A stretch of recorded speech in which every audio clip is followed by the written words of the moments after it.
Hi, getting through a breakup is one of the most painful losses we go through as humans. It feels so impossible, like the pain is never going to end.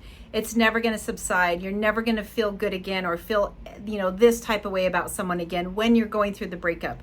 So I'm going to give you a few tips that are going to help you start your process or help you get to the next point in your journey. Hi, my name is Olivia. I'm passionate about helping you understand what relational trauma is so you can heal, overcome, and move on with your life. So today, everything is coming from my book, I Can't Believe How Much This Hurts, How to Process Your Breakup. I'll put a QR code on the screen for the book.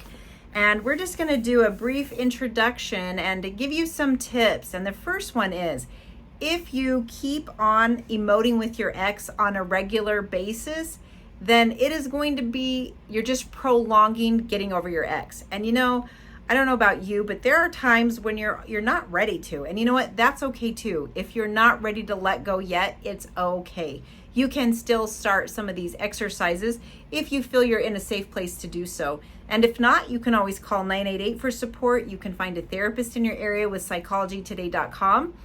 Or whatever resources you have in whatever country you're in. Those are some great resources, but reach out for help if you find you're like really overwhelmed to the point that you're not able to get through your day and do the things that you need to be doing, like work or taking care of children or whatever your responsibilities are. If you're having more than 2 weeks that you just cannot get through it, then I would encourage you to get some help. But if you're just struggling, but you're still going to work, you're still doing your responsibilities, then you could go through and answer some of these questions if you feel you're in a space to do so. So the first one is regularly emoting with your ex.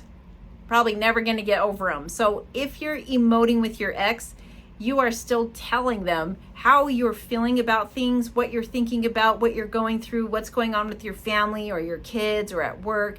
And it's really hard because a lot of times your ex was your best friend because that was your person for however long it was. So it's hard because they know all the backstory, they know all the history. So you were closest to this person. So of course, that's who you want to call when stuff goes good. That's who you still want to call when stuff goes bad.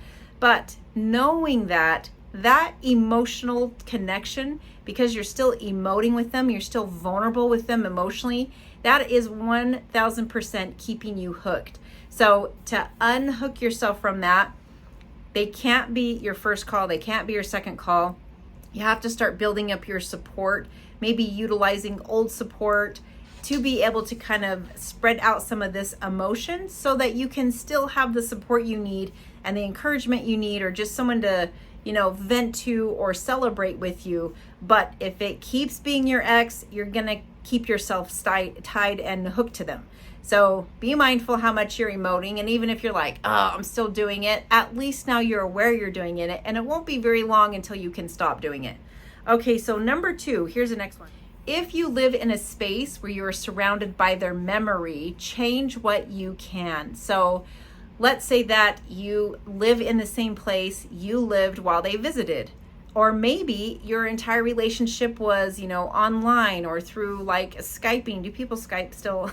Through FaceTime or however people are staying connected. Let's just say it doesn't matter if it was virtual or if it was in person, then there are still going to be places within your atmosphere that still remind you of that person. So change what you can.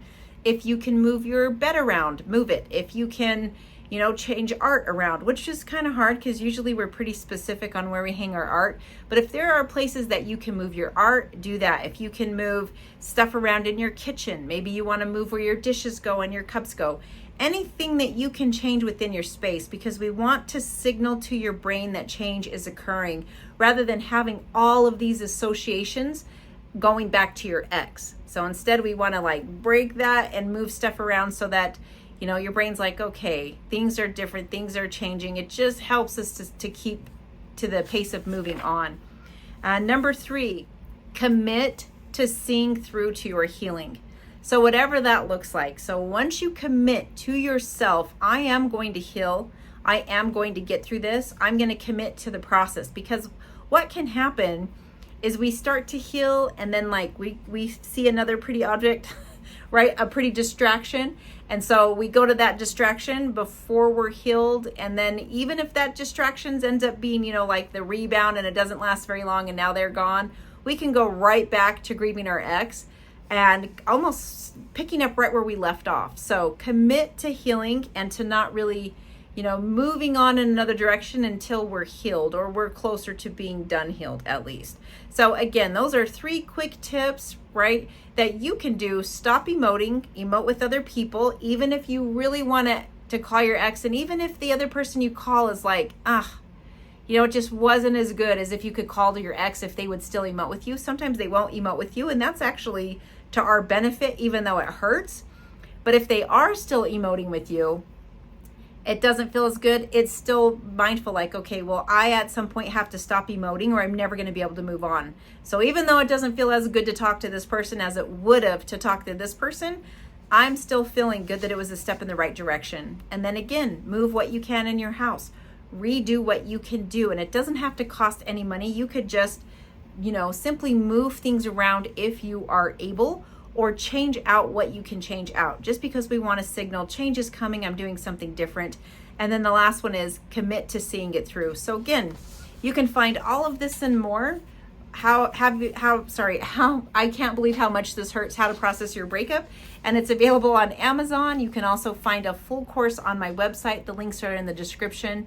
Take good care, and I'll see you in the next one.